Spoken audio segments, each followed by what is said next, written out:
भारत की हम बात करें तो भारत में विशेष करके राम रहीम को मानने वाले, गंगा जमुनी तहजीब को मानने वाले लोग रहे हैं और यहाँ कण कण में हमने एक दूसरे को अपने पास एक साथ पाया है। लेकिन इस चीज़ को, ये कोई अभी की बात नहीं है, सालों पहले से यही चीज़ चली आ रही थी और हम सब एक दूसरे में रच बस चुके थे।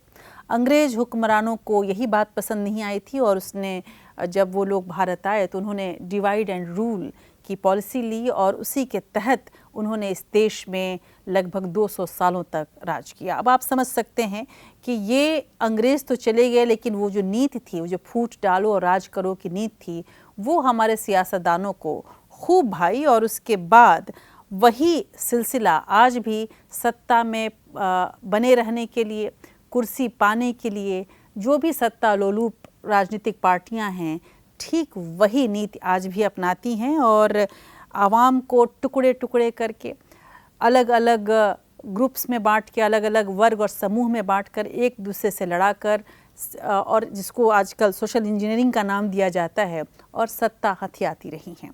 और इसको अगर हम अगर एक रिपोर्ट के ज़रिए बांधने की कोशिश करें तो आप पाएंगे कि इस हमाम में सभी नंगे हैं।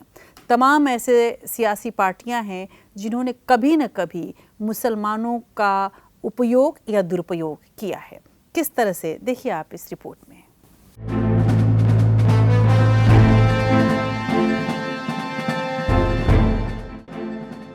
गंगो जमन में रची बसी कौमी एकता और भाईचारे ने फिरंगियों के खिलाफ मुल्क की आवाम को एकजुट कर दिया था।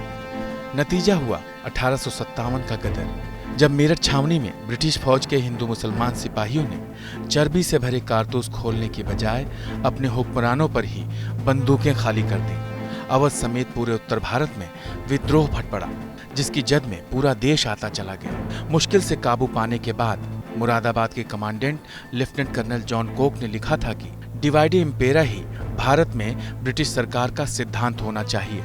डिवाइड इम्पेरा का एक रोमन सूत्र है जिसके मायने हैं बांटो और राज करो। उसके बाद गोरी सरकार की पहल पर मुसलमानों के रहनुमाओं की एक पौध खड़ी हो गई और 1905 में मुस्लिम लीग वजूद में आ गई। इसके बाद शुरू हुआ रहनुमाई के नाम पर सौदेबाजी का खेल, जिसमें 1911 के बाद हिंदू महासभा भी शामिल हो गई। कांग्रेस को हाशिए पर रखने की अंग्रेजी साजिश के तहत मुसलमानों को अलग इलेक्टोरेट की मांग को मंजूर कर लिया गया। महात्मा गांधी ने इसे समझा और मुस्लिम आस्था से जुड़े खिलाफत आंदोलन को अपना समर्थन दे दिया। महात्मा के इस फैसले ने उदारवादी मुसलमानों के दिलों में जगह बना ली, लेकिन कट्टरपंथी हिंदू और मुसलमान नेताओं की ब्रिटिश हुकूमत से सौदेबाजी आज़ादी मिलने तक जारी रही। आज़ादी के पहले से ही कई महीनों तक देश सांप्रदायिकता में झुलसता रहा। नोआखली के दंगों ने सद्भाव की कोशिशों को नाकाम कर दिया। महात्मा मुसलमानों के बीच हिंदुओं के लिए अनशन करता रहा तो हिंदुओं के बीच मुसलमानों के लिए लड़ता रहा। सांप्रदायिक सियासत के दबाव के नाम पर अंग्रेज खून से सने बंटवारे की सौगात देकर चले गए और गंगो जमन को गहरा जख्म दे गए। उसके बाद से यह जिम्मा काले सियासतदानों ने ले लिया। ईश्वर अल्लाह तेरो नाम कहने की सजा हिंदू कट्टरपंथियों ने गांधी को गोली मार कर दी। फिर भी मुल्क सांप्रदायिकता की ताकतों के प्रति उदार रहा।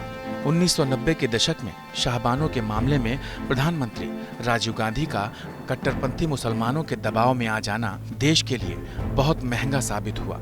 इसके बाद वसुधैव कुटुंबकम की बात करने वाली हिंदुत्व इतना संकीर्ण होता चला गया कि उसका गुस्सा बाबरी मस्जिद पर उतरा। गंगो जमन की बुनियाद के साथ कांग्रेस की चूलें हिल गईं। बीजेपी 2 से 272 तक पहुंच गई और कांग्रेस इस दुआबे से इस कदर मिटी कि अभी तक नहीं लौट सकी, ना ही वो गंगो जमन की फिजा। Bureau report, APN।